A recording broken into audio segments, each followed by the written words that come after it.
고린도전서 15장 세 번째 시간입니다. 고린도전서 15장은 부활을 자세히 알려주는 말씀입니다. 고린도 교회, 사도 바울이 개척한 교회입니다. 교회를 떠나서 에베소에 머물 때 고린도 교회에서 여러 가지 소식이 들렸습니다. 사도의 가르침에 대한 오해들이 많이 있었던 것 같아요. 그런 오해들을 다 설명을 해주고 15장에 와서는 부활에 대해서 자세히 일러줍니다. 부활은 반드시 있다. 부활의 의미, 그리고 부활이 언제 있을 것인가라는 것까지 자세하게 우리에게 일러줍니다. 오늘 본문 말씀을 보면, 그런데 부활이 없다라고 하는 사람들이 나타난 것에 대해서 사도가 굉장히 안타까워하죠. 부활이 없다라고 하는 그런 성도들 때문에 오늘 본문 말씀을 기록하신 것 같습니다. 부활이 없다면 내가 날마다 죽을 정도로 그 위험에 직면해 있으면서 싸우고 있는데 부활이 없으면 내가 왜 그런 일을 하느냐? 맹수가 왜 싸우겠느냐? 이 맹수가 누굴까요? 오늘 본문에 나와 있는 32절에 나와 있는 에베소에 있으면서 맹수와 싸우고 있죠. 그게 날마다 죽는다는 겁니다. 위험이 그만큼 아주 심각하다는 거죠. 목숨을 맨날 내놔야 될 정도로 싸움이 있는 겁니다. 복음의 현장에서. 사도 바울이 참 날마다 죽는다라고 하는 그 말씀이 문자적으로는 정말 상황이 그렇다는 겁니다. 날마다 죽음에 직면해 있는 상황이다. 이 복음을 선포하고 교회를 개척하는, 초대교회를 개척하는 사도 바울의 다가와 있는 환경들이 늘 목숨이 경각에 달려있는 위험천만한 상황들이 이어진다는 것을 문자적으로는 그렇게 우리에게 일러주는 겁니다. 그런데 이제 성경적으로 따져본다면 이 맹수라는 게 있습니다. 맹수. 진짜 뭐 사자나 호랑이 뭐 이런 것들일까요? 물론 그런 것들도 있겠지만은 사실은 복음을 회방하는 자들의 이 위협이죠. 복음을 회방하는 자들의 위협. 사탄이 조종하는 짐승이죠, 짐승. 사나운 짐승. 그게 짐승이 아니라 사람이죠. 유대교회에 있는 사람들, 또 다른 신들을 믿는 사람들, 또 곤이어서 이제 닥치는, 그 당시에도 로마 황제의 기독교 탄압이 시작되고 있었거든요. 그래서 바울도 결국은 로마 황제에게 사형 선고를 받고 순교하게 되는 겁니다. 이제 그러한 것들을 저는 맹수, 복음 현장에 나타나는 생명의 위협을 끼는 그런 환경을 설명하는 그런 문장이다, 이렇게 이해하시면 될 것 같습니다. 그러니까 그런 걸 만나면서 매일 목숨을 담보로 복음을 선포하고 교회를 개척하면서 날마다 죽을 수밖에 없죠. 날마다 죽는다는 거, 죽음 두렵지 않다는 겁니다. 오늘 본문 말씀을 보면 날마다 죽는다고 하는 거는 나는 부활을 확신하고 있기 때문에 날마다 죽을 수 있다는 겁니다. 오늘 죽어도, 나는 사도 바울의 입장에서 보면 오늘 죽어도 주님이 부활하셨으니까 부활의 약속을 믿는다는 거죠. 그런데 고린도 교회 성도들 가운데 부활이 없다라고 떠드는 사람들이 있었던 것 같습니다. 그게 얼마나 안타까웠겠습니까?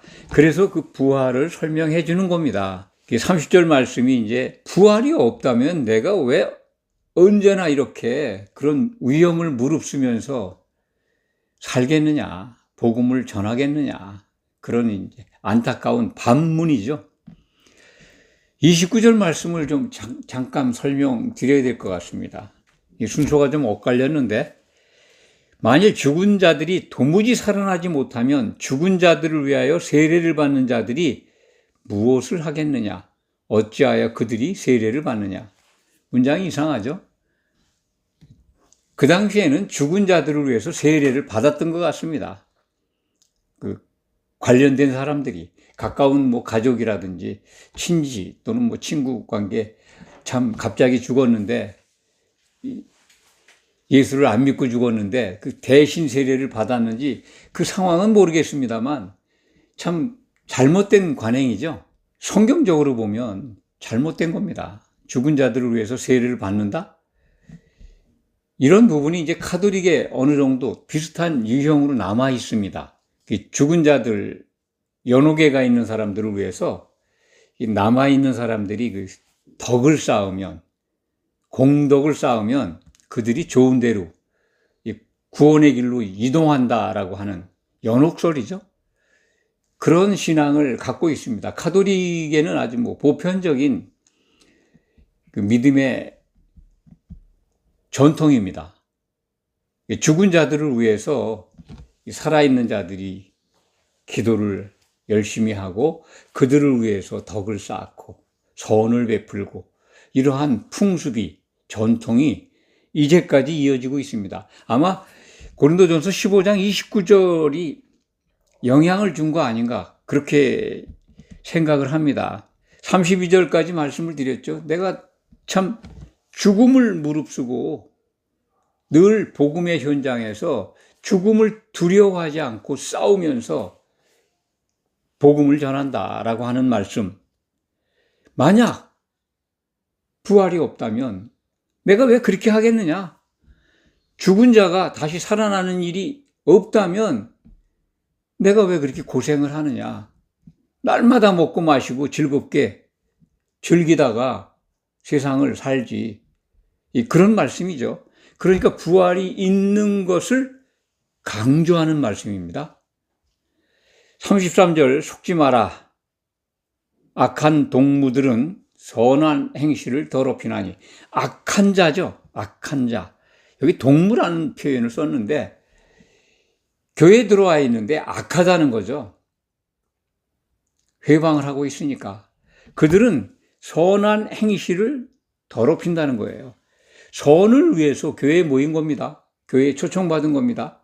이 선이 인간적 선, 인간적 악, 그걸 지칭하는 게 아닙니다. 성도들의 선은 하나님의 선을 따라가는 겁니다. 하나님의 선은 하나님이 기뻐하시면서 세우신 뜻 안에 있습니다. 그러니까 선한 행실이라고 하는 건 하나님의 선이죠. 하나님의 선은 교회가 세워지는 겁니다. 성도들이 한 마음 한 뜻으로 한 목소리를 갖는 겁니다. 하나가 되는 거죠. 예수님의 몸으로 세워지는 겁니다. 그런데 그 일을 더럽힌다는 거죠. 교회 안에서. 악한 동무가 누굴까요? 오늘 본문 말씀 전후를 적용하면 그것은 교회 안에 들어와 있으면서 예수 그리스도를 믿는다고 교회 안에 같이 신앙생활하면서 부활이 없다라고 선동하는 사람들, 그걸 악한 동무라고 이해하시면 될 것 같습니다. 다른 사람들을 찾을 수는 있죠. 악한 자가 얼마나 많습니까? 교회 안팎으로. 그런데 오늘 본문 안에서는 이 악한 동무라고 하는 그거에 해당하는 사람들은 부활이 없다라고 선동하는 자들, 그들이 교회에 덕을 세우는 선을 행하는 대신에 그 선을 더럽힌다는 겁니다. 고린도 교회만 있을까요? 이 시대에도 부활을 가지고 그렇게 교회에 이 악을 행하는 그런 사람들은 없을 것 같습니다. 그렇지만 하나님의 선을 더럽히는 그러한 이 악한 동무들은 많이 있다. 교회 안에. 이것을 우리는 주목하고 경계해야 합니다. 실질적으로 있습니다. 신앙생활 잘하는 것 같지만 예수님의 몸으로 세워지는데 해를 끼치는, 마귀에게 속아서 미혹의 영에 잡힌 사람들, 그런 자들이 교회 안에 엄연히 상존하고 있습니다. 34절, 이제 그러므로 이런 말씀이 빠져 있죠. 그러므로 깨어 의를 행하고 죄를 짓지 말라. 하나님을 알지 못하는 자가 있기로 내가 너희를 부끄럽게 하기 위하여 말하노라. 하나님을 알지 못한다는 겁니다. 교회에 초청을 받았지만 하나님을 알지 못하는 자들이 있다는 거예요. 지금도 마찬가지입니다. 주여 주여 하지만 하나님을 알지 못하는 믿는 자들이 상당히 있습니다. 요한복음 17장 3절에 예수님이 하신 마지막 기도 속에 그 말씀이 기록되어 있습니다. 영생, 곧 예수님 나라에 들어가서 사는 생이죠. 한 시대의 생이라고 번역이 되는데 그것은 예수님 나라, 그리스도의 왕국, 곧 천년왕국입니다. 천년왕국에 들어가서 사는 생, 그것이 하나님을 알고 하나님께서 보내신 그의 아들이죠. 예수 그리스도를 아는 게 영생의 길이라는 겁니다. 그러니까 하나님을 올바로 알고 예수님을 올바로 안다고 하는 것이 얼마나 중요한 건가를 예수님의 기도를 통해서 알 수가 있습니다. 사도 바울도 하나님을 아는 것이 얼마나 중요한지 기회 있을 적마다 교회에 보낸 편지에서 기도하고 있습니다. 교회를 위해서, 성도들을 위해서. 에베소서 1장 17절에 이렇게 기록되어 있습니다. 우리 주 예수 그리스도의 하나님, 영광의 아버지께서 지혜와 계시의 영을 너에게 주사 하나님을 알게 하시고.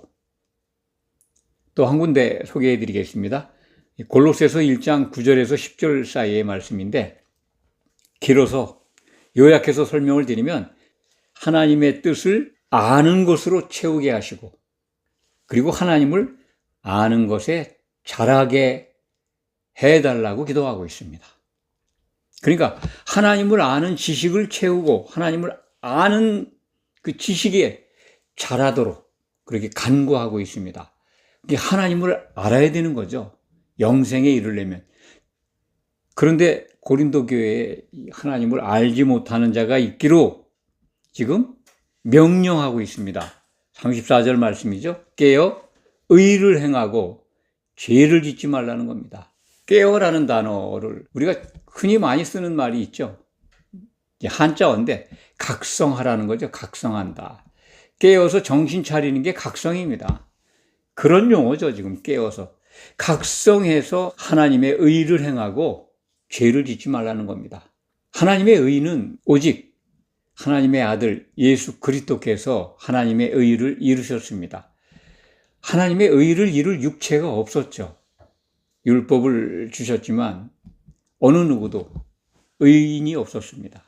그래서 로마서라든지 신약성경에, 구약성경에도 기록되어 있습니다. 시편에도 기록되어 있고 이 의를 행하는 자, 의인은 하나도 없다. 기록된 바 의인은 없나니 하나도 없으며 깨닫는 자도 없고 하나님을 찾는 자도 없고 이런 표현이 되어 있습니다. 이 부분이 이제 시편 14편에 기록된 말씀을 사도 바울께서 인용한 겁니다. 의인이 없다는 거죠. 그런데 그 하나님의 의를 이루신 분이 나타난 거죠. 바로 우리 주 예수 그리스도입니다. 그리스도를 따라가면 우리가 하나님의 의에 이를 수 있다는 겁니다. 그러니까 오늘 고린도전서 15장 34절은 깨어 의를 행하고 죄를 짓지 말라 그러는 거는 그리스도를 따라가라는 겁니다.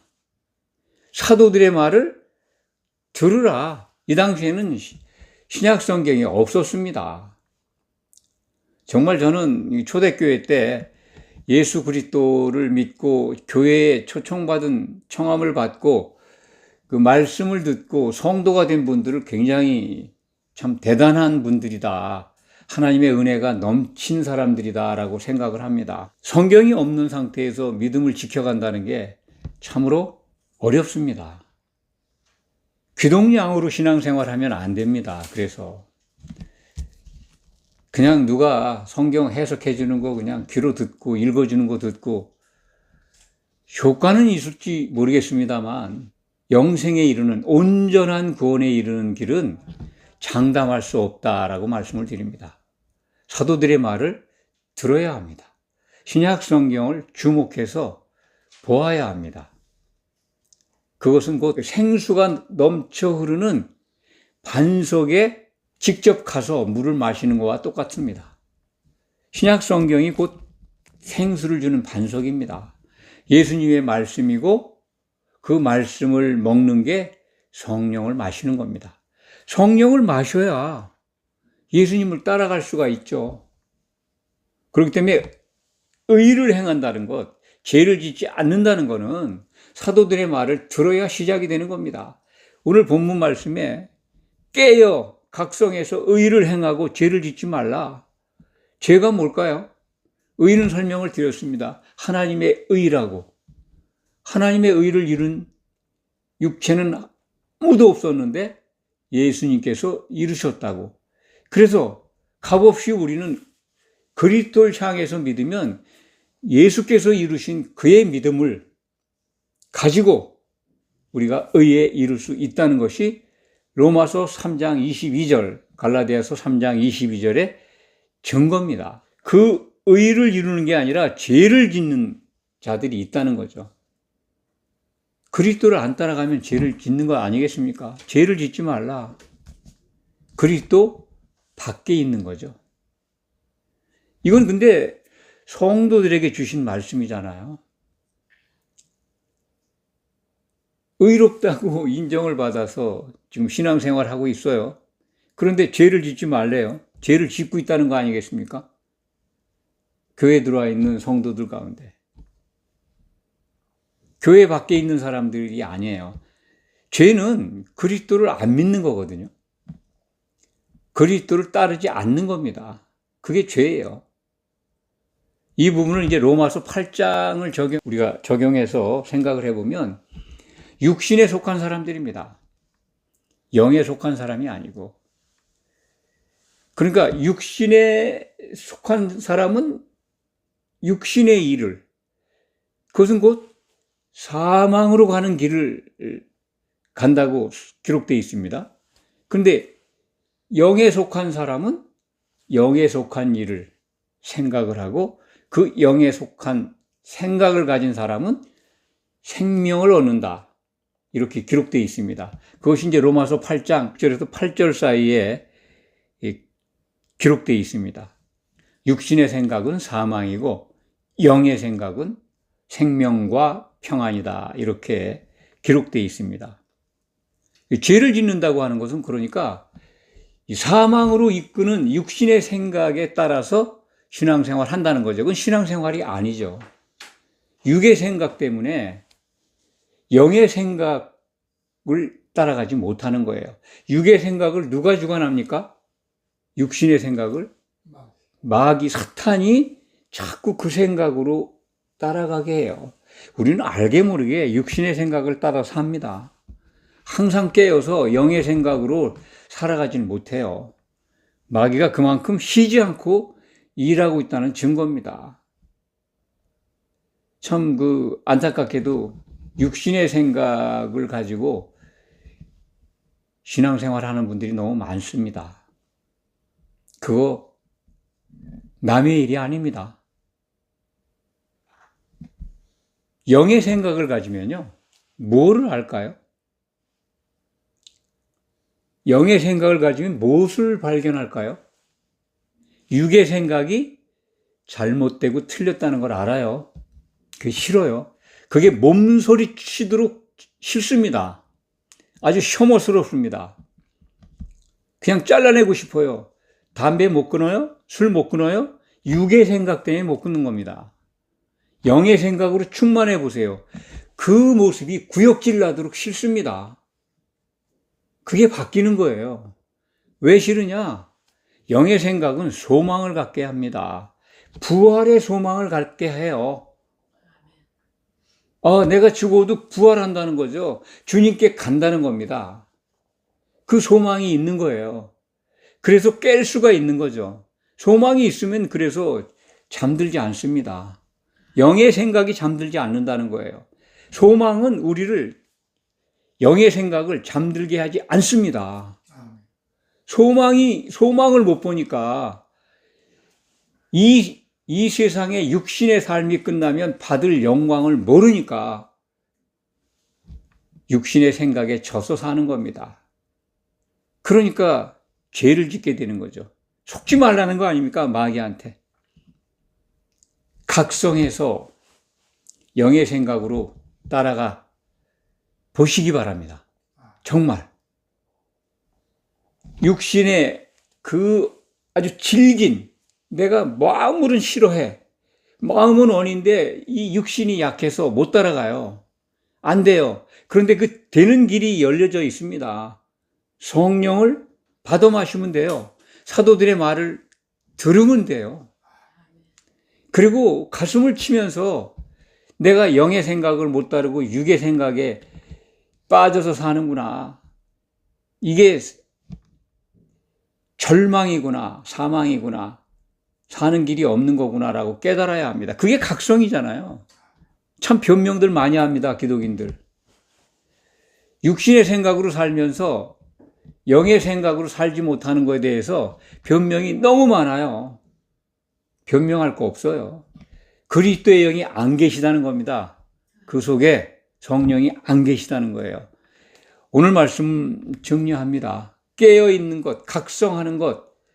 첫 번째, 부름 받았다면, 교회에 들어왔다면 사도들의 말을 들으시기 바랍니다. 신약 성경에 찰싹 붙어서 성령을 마시기 바랍니다. 그래서 하나님의 뜻, 선한 뜻을 알게 되면 우리가 부활하는구나. 주님께 갈 수 있구나. 라는 걸 알게 됩니다. 소망을 갖게 되죠. 그런데 고린도전서 15장에는 이 부활하면 다 구원받는 것처럼 읽힐 수가 있습니다. 부활은 반드시 있습니다. 그걸 강조하는 사도의 그 어떤 마음을 읽으면 됩니다. 그런데 다른 성경 같은 기록자 사도 바울의 기록을 보면 부활 후에 우리는 심판을 받게 돼 있어요. 구원의 완성이 아닙니다. 부활 휴고됐다고 해서 구원이 이루어지는 게 아니라는 거죠. 예수를 믿으면 부활하게 됩니다. 그런데 각성하라고 하는 거는 심판이 있다는 거예요. 죄를 짓지 말라는 거는 그리스도의 심판대에서 탈락할 수 있다는 겁니다. 선을 행하라는 겁니다. 이걸 꼭 기억해야 합니다.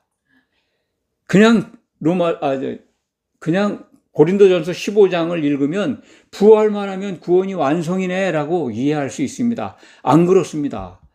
부활을 믿게 하고 부활 후에 심판이 있는 것을 신약 성경은 여러 군데서 우리에게 일러주고 있습니다. 이걸 꼭 기억하시기 바랍니다. 기도하겠습니다.